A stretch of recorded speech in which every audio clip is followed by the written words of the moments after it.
We get all the legends on the hub, man, and this man is no exception. Bo Huff, how you doing, my brother? It's great to meet you. Hey, nice meeting you finally. I've seen you around. What do you got going back in Utah?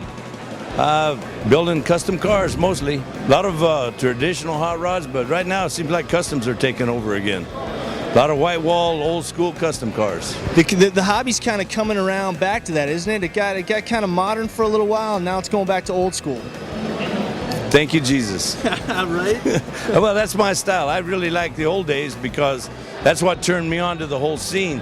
And that's what, when I build a car, I think what could have been done back then if you'd have thought of it. So that's what God gave me a mind so I can think that way. And that's what I've been doing. I brought 3 cars down here to this show, and they seem to be, people like them. Tell us about those. What kind of cars did you bring to the show this year? Well, I brought a 4-door, 4 doors, a Chop Merc that I did for Gino from Old School Rods Car Culture magazine. That's in Building 5. And then I brought a 49 Ford that I chopped really hard. It's a convertible that I'm really proud of. It's in Building 3. They opened a special building. It's right there by Chip Foose's car. And it's that one I really like. And then outside, CP from the Dead Sleds, he bought this that I chopped, a little Chevy truck, and he's got flames all over it. Pretty nice. I'm sensing a theme here. You like to chop them down. Yeah, but you know, there's some cars don't need to be chopped.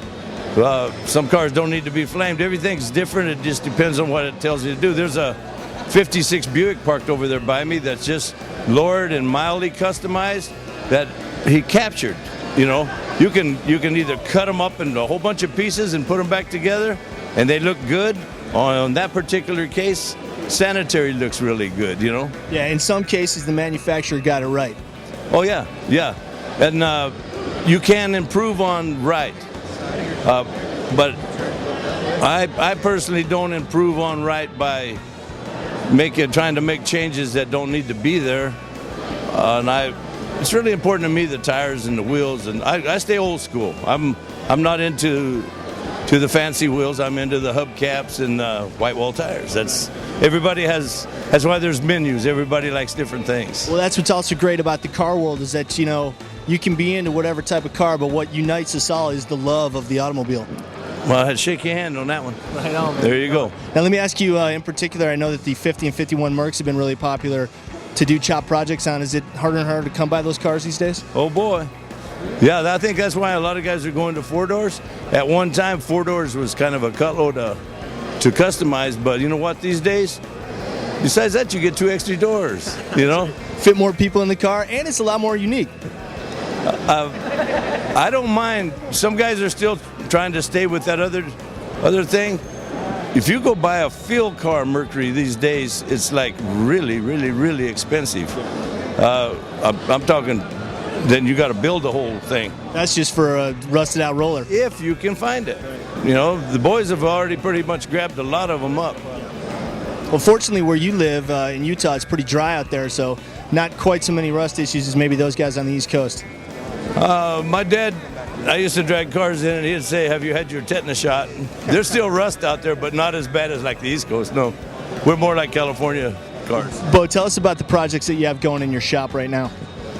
And I got a Ranchero that we're doing that is pretty radical, 57 Ranchero.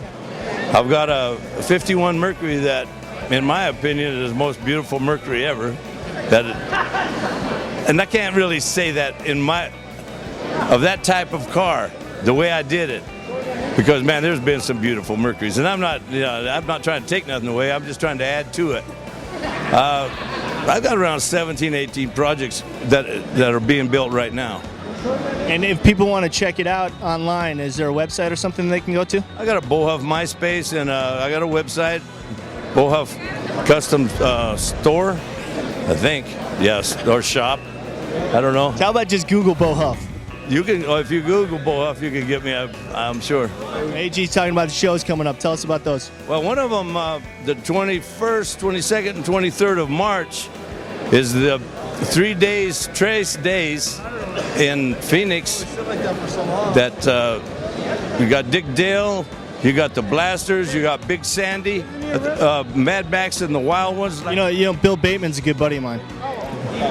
Bill Bateman plays good music. He sure does. Yeah, we probably got some mutual friends then. Yeah, well, you ever heard of the King?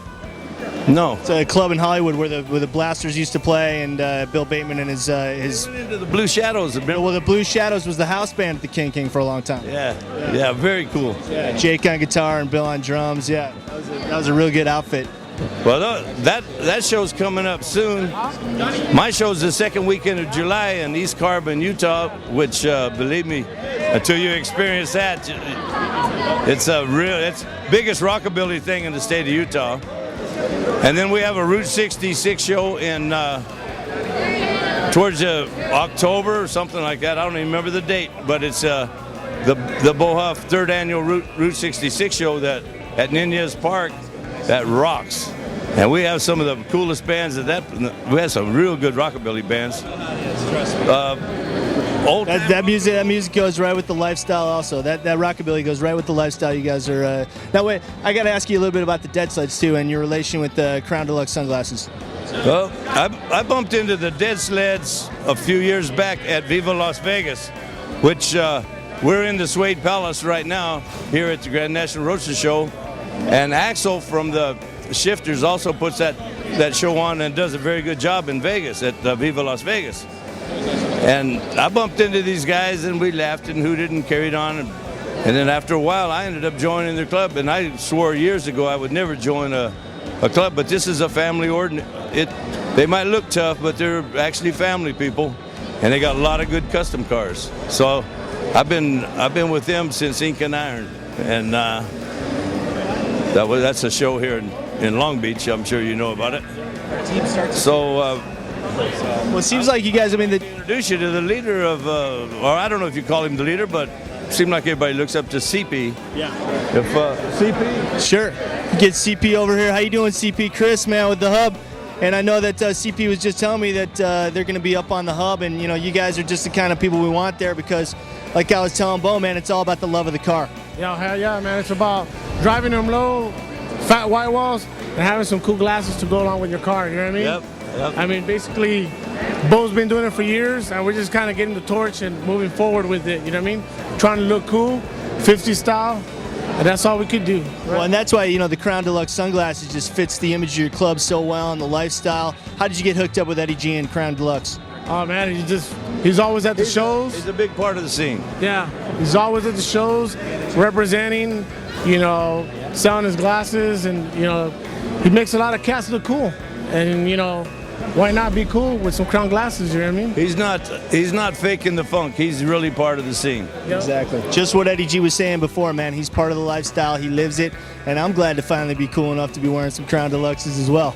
Hey, you've been overhauled. Right, man. Hey, CP, great to meet you. Bo, thank you so much for talking to us. Got to get both you guys up on the Hub. These are the Dead Sleds. Hey, let's hear it for the Dead Sleds, man. Let's get some props to the Dead Sleds right there.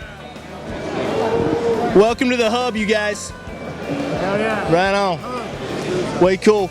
Well, that's that from the Dead Sleds and the Crown Deluxe Sunglasses booth here at the Grand National Roadster Show. I'm Chris for the Hub, coolest car community on the net. This is Bo Huff with the Dead Sleds Car Club. You're watching the Hub.